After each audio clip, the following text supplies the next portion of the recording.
For now, we're back at 10 o'clock tonight. Now on BBC One, it's time to join our news teams where you are this evening. Bye-bye.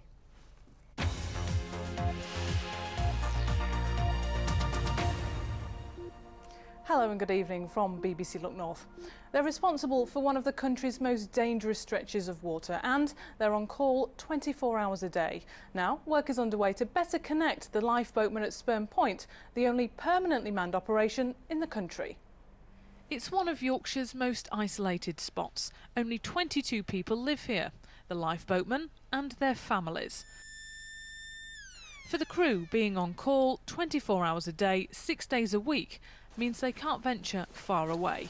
But now a project to bring its residents closer to the world has begun. They're getting high-speed broadband.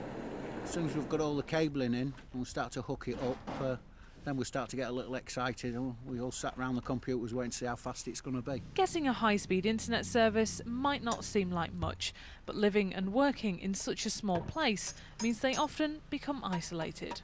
The 5 days we're on duty, we cannot leave Spurn Point unless it's absolute an emergency.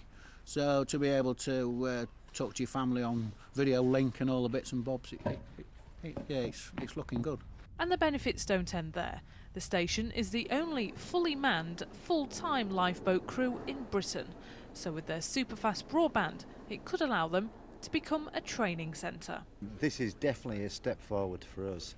We've been at sea nearly 25, 30 years, some of us, and the experience we can give back to them is just phenomenal, really. The training down here is good. This is just making it a lot easier and faster for us. The RNLI runs purely on donations, so they wouldn't have been able to do this without the help of local telecoms company Fibrestream, who's installing the broadband all for free. Commercially, it would be a five-figure sum to actually do it, but we're doing it because it's something in a practical sense, in terms of the business we're involved in, that we can help. So both the crews and their families have a fully interactive future ahead of them. A man's in hospital with severe head and leg... For now.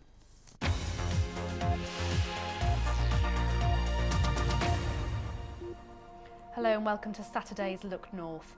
Complaints about a lack of choice for internet users in Hull has led to a local MP passing on their concerns to Ofcom. The Hull North MP, Diana Johnson, has met officials of the body which regulates the industry to see if there are ways to open up the local market to greater competition. Most people in the UK have a choice about their telecoms provider, but in and around Hull there's historically only been Kcom. The regulator Ofcom has previously stated there is no monopoly. Other companies could come in and provide phone and broadband services, but complaints still surface about the lack of competition. I've been having an ongoing dialogue with Ofcom for several years, but I actually thought at this stage I wanted Ofcom to come directly to Hull and to meet people and to hear from them directly what their views and concerns were. Ofcom and businesses in Hull are going to have this conversation now about looking again at what can be done to help the market open up in the city. Some companies think the market in Hull is too small to invest in, but new providers are starting to emerge, and Kcom is required by competition law to let these other providers use its phone lines. Other companies are using alternative ways to provide broadband, like this fibre optic system installed for the lifeboat families living on Spurn. But the boss of this firm believes more needs to be done. What actually matters with these issues is outcomes. And the reality is, in the rest of the UK, there is choice and competition. And the reality in Hull is that after sort of 10 years since privatisation, we don't have choice and competition. So obviously there's a problem, and that's something that we're working to address.